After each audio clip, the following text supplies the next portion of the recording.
Yeah, so what are those 7 particular questions that help a business model soar, right? That's what you're asking me. Well, there are 7 particular questions. There's 7 questions that pretty much do away with most business plans, right? Because business plans are not something that people use anyway, right? We're not going to use a business plan. It's just this thing that we think we have to do, but the reality is we don't use it, right? You don't use it. So there are 7 particular questions that we have to answer to make, quote unquote, an actionable business plan. And these questions underscore everything that we work with in the business. If we answer these 7 questions, you're set. Number 1 is the problem, right? So what's the problem in your business? Is the problem that the buyer has that they've hit a set of conditions that they can't get beyond? For example, in the VIP coach, we have to tell a story. And you describe the problem in the form of a story. And every business has a story to tell that the buyer relates with. Prior to the buyer getting involved, they probably had the conditions inherent in the story, right? So in the story, we describe the plateau of progress. And we basically, when we talk about it, we introduce it in a way where the potential buyer's ears perk up. It's like they smell the fragrance and they see themselves in this story.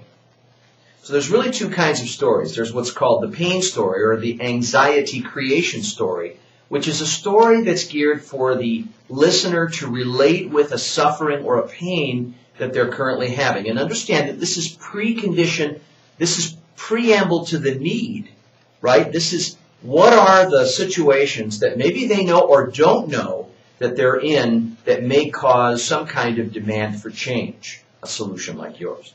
So every business comes into existence, every solution comes into existence by virtue of some story that a listener, buyer, prospect gets activated about, and they want to do something different. And a lot of that is latent. In other words, beneath the surface, we have to take it from the background of the person's mind to the foreground, like the computer. And what happens there is it becomes active. Now they actually are going to do something about it. The second kind of story, though, is very interesting. The second kind of story is what I call perfection denial. And what we must do in this story is to tell such an incredible picture-perfect scenario of the prospect's likely situation, but they're really not doing it this way. So, for example, if I say, you know, we work with very high-performing entrepreneurs, and one of the things that are very clear about them is when they hire a new performer, and they sit down and do that performance profile to make sure that they neutralize all their biases and they don't have costly hiring mistakes, they really go about it very effectively and efficiently. And the person listening to that might say, you know, I'm hit or miss on my hiring in their mind, and I really need to go about it that way. Maybe I need to do something different. So kind of their whole evaluation matrix, the source from which they're evaluating what they need to be doing, has just completely shifted as a result of this story. So you can articulate both, or you can do one story.